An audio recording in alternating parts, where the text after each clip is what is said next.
রাষ্ট্রপতি দ্রৌপদী মুর্মু পরিবেশের প্রতি সচেতন এবং সংবেদনশীল জীবনধারা গ্রহণের উপর জোর দিয়েছেন। মুখ্যমন্ত্রী অধ্যাপক ড মানিক সাহা বলেছেন, রাজ্যে রূপায়িত কেন্দ্রীয় প্রকল্পগুলির কাজ গুণমান বজায় রেখে নির্দিষ্ট সময়সীমার মধ্যে শেষ করতে হবে। প্রধানমন্ত্রী নরেন্দ্র মোদী আগামীকাল সকাল 11টায় আকাশবাণীর মন কি বাত অনুষ্ঠানে দেশ বিদেশের জনগণের সঙ্গে মত বিনিময় করবেন। যুব বিষয়ক ও ক্রীড়ামন্ত্রী টিঙ্কু রায় আজ সন্ধ্যায় কৈলাসহরের ভদ্রপল্লী স্কুল মাঠে সীমান্ত এলাকা কার্যক্রমের সূচনা করেন। এবারে আসছি বিস্তারিত সংবাদে। রাষ্ট্রপতি দ্রৌপদী মুর্মু এমন একটি জীবনধারা গ্রহণের উপর জোর দিয়েছেন যা পরিবেশের প্রতি সচেতন এবং সংবেদনশীল, যাতে পরিবেশ কেবল সুরক্ষিতই না হয় বরং আরও প্রাণবন্ত হয়। আজ নতুন দিল্লির বিজ্ঞান ভবনে পরিবেশ বিষয়ক জাতীয় সম্মেলন 2025-এর উদ্বোধন করে রাষ্ট্রপতি একথা বলেন। ন্যাশনাল গ্রিন ট্রাইব্যুনাল কর্তৃক দুদিনের এই অনুষ্ঠানের আয়োজন করা হয়েছে। রাষ্ট্রপতি আরও বলেন যে সকলের সচেতনতা এবং সম্মিলিত প্রচেষ্টার ভিত্তিতে অব্যাহত সক্রিয়তার মাধ্যমেই পরিবেশ সুরক্ষা এবং তার প্রচার সম্ভব হবে। তিনি বলেন, আগামী প্রজন্মকে একটি পরিষ্কার পরিবেশের উত্তরাধিকার প্রদান করা আমাদের নৈতিক দায়িত্ব। অনুষ্ঠানে কেন্দ্রীয় পরিবেশ, বন ও জলবায়ু পরিবর্তন মন্ত্রী ভূপেন্দ্র যাদব বলেন, ভারত বিশ্বের তৃতীয় বৃহত্তম নবায়নযোগ্য জ্বালানি উৎপাদনকারী দেশ এবং 2030 সালের মধ্যে 500 গিগাওয়াট পুনর্নবীকরণযোগ্য জ্বালানি ক্ষমতা অর্জনের লক্ষ্য নির্ধারণ করেছে ভারত। তিনি বলেন, ভারত কেবল কার্বন হ্রাস করার দিকে মনোনিবেশ করছে না, বরং সবুজ শক্তি ক্ষেত্রের মাধ্যমে লক্ষ লক্ষ কর্মসংস্থান তৈরির দিকেও মনোনিবেশ করছে। অনুষ্ঠানে সুপ্রিম কোর্টের বিচারপতি বিক্রম নাথ জোর দিয়ে বলেন যে সরকারি নীতিমালায় সবুজ প্রযুক্তিকে উৎসাহিত করা উচিত এবং শিল্পগুলিকে তাদের পরিবেশগত পদক্ষেপ সম্পর্কে সচেতন থাকতে হবে। এনজিটি চেয়ারপারসন বিচারপতি প্রকাশ শ্রীবাস্তব অনুষ্ঠানে উপস্থিত ছিলেন। মুখ্যমন্ত্রী অধ্যাপক ড মানিক সাহা বলেছেন, রাজ্যে কেন্দ্রীয় প্রকল্পগুলির কাজ গুণমান বজায় রেখে নির্দিষ্ট সময়সীমার মধ্যে শেষ করতে হবে।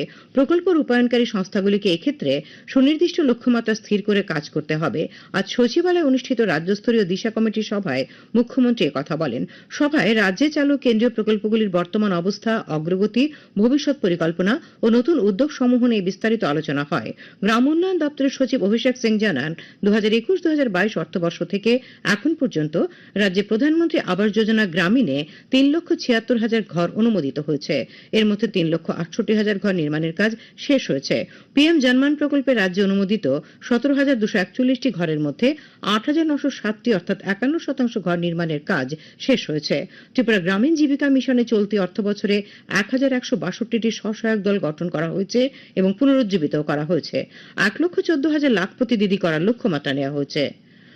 পূর্ত দপ্তরের সচিব ব্রিজেশ পান্ডে জানান, স্বচ্ছ ভারত মিশন গ্রামীণ 2.0 প্রকল্পে রাজ্যের 747টি গ্রামকে ইতিমধ্যে মডেল ভিলেজ হিসেবে ঘোষণা করা হয়েছে। জল জীবন মিশন চালু হওয়ার পর থেকে চলতি বছরের জানুয়ারি মাস পর্যন্ত রাজ্যের গ্রামীণ এলাকার 6,42,158টি পরিবারে নলের মাধ্যমে পানীয় জলের সংযোগ পৌঁছে দেওয়া হয়েছে।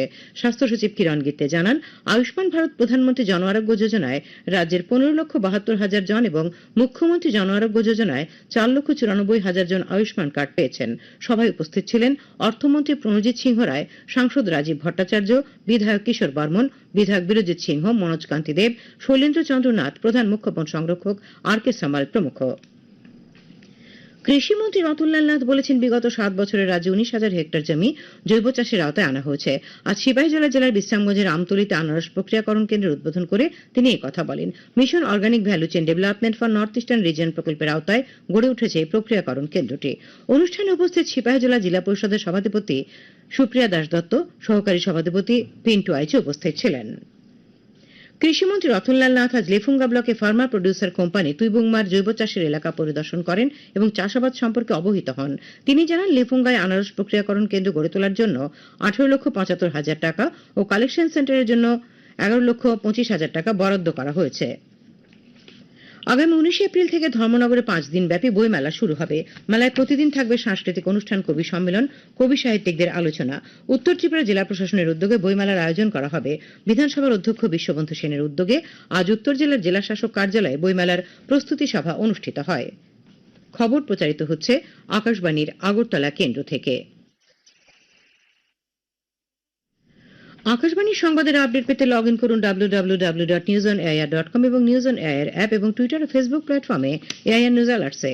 ইউটিউবে লক্ষ্য রাখুন নিউজ অন এআইআর অফিসিয়ালে। তাছাড়াও আকাশবাণী আগরতলার সংবাদ আপডেট পেতে দেখুন টুইটার বা এক্স হ্যান্ডেলে আকাশবাণী নিউজ আগরতলা, ফেসবুকে এআইআর নিউজ আগরতলা এবং ইউটিউবে আকাশবাণী নিউজ আগরতলা। প্রধানমন্ত্রী নরেন্দ্র মোদী আগামীকাল সকাল 11টায় আকাশবাণীর মন কি বাত অনুষ্ঠানে দেশ বিদেশের জনগণের সঙ্গে মত বিনিময় করবেন। এটি হবে মন কি বাতের 120তম পর্ব। অনুষ্ঠানটি আকাশবাণী ও দূরদর্শনের সমস্ত নেটওয়ার্ক, আকাশবাণীর সংবাদ ওয়েবসাইট www.newsonair.com এবং নিউজ অন এয়ার মোবাইল অ্যাপে শোনা যাবে। অনুষ্ঠানটি আকাশবাণী, ডিডি নিউজ, প্রধানমন্ত্রীর দপ্তর তথা তথ্য ও সম্প্রচার মন্ত্রকের ইউটিউব চ্যানেলেও শুনতে পাওয়া যাবে। অনুষ্ঠানের অব্যবহিত পরেই তার আঞ্চলিক ভাষার অনুবাদ প্রচারিত হবে। আঞ্চলিক ভাষার অনুষ্ঠানটি রাত 8টায় পুনঃপ্রচার করা হবে। যুব বিষয়ক ও ক্রীড়ামন্ত্রী টিঙ্কু রায় আজ সন্ধ্যায় কৈলাসহরের ভদ্রপল্লী স্কুল মাঠে সীমান্ত এলাকা কার্যক্রমের সূচনা করেন। পূর্বোত্তর সংস্কৃতি কেন্দ্র এবং তথ্য সংস্কৃতি দপ্তরের উদ্যোগে আয়োজিত এই অনুষ্ঠানে উপস্থিত ছিলেন ঊনকোটি জেলা পরিষদের সভাধিপতি অমলেন্দু দাস, জেলা শাসক দিলীপ কুমার চাকমা, পুলিশ সুপার সুধাম্বিকা আর, বিএসএফ এর 199 নম্বর ব্যাটালিয়নের কমান্ড্যান্ট অতুল সাইনি প্রমুখ। মধ্যপ্রদেশ, ওড়িশা, আসাম থেকে সাংস্কৃতিক দল এই কার্যক্রমে অংশ নিয়েছে।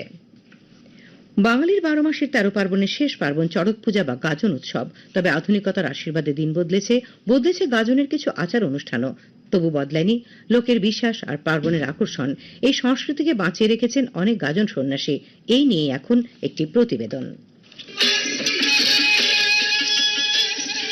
প্রাচীনকাল থেকেই সনাতন সংস্কৃতির একটি বিশেষ অঙ্গ হচ্ছে গাজন, যার অর্থ গাঁ বা গ্রাম এবং জন বা জনগণ।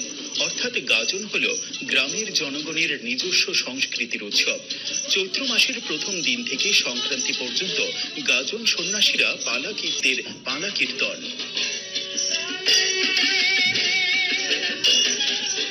চৈত্র শেষের এই উৎসব কৃষির সাথেও জড়িত। ভালো ফসলের প্রার্থনা করেও এই উৎসবে জাতপাতের ভেদাভেদ ও সামাজিক কৌলিন্য থাকে না। যে কেউ এই উৎসবে অংশগ্রহণ করতে পারেন। গাজন শব্দটির উৎপত্তি গর্জন থেকেও। সন্ন্যাসীদের হুঙ্কার রব শিব সাধনায় গাজন রূপেই প্রচলিত। আধুনিকতার আশীর্বাদে দিন বদলেছে গাজনের কিছু কিছু আচার অনুষ্ঠান। তবু বদলায়নি সরল লোকবিশ্বাস আর পার্বণের আকর্ষণ। চৈত্র সংক্রান্তির দিন চড়ক পুজোর মধ্য দিয়ে এই গাজন উৎসবের সমাপ্তি ঘটবে।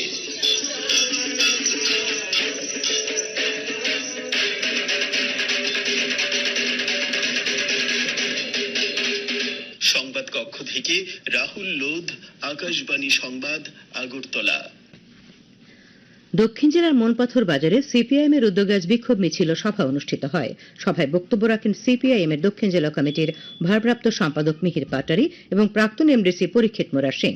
তারা রাজ্য সরকারের বিভিন্ন নীতির সমালোচনা করেন।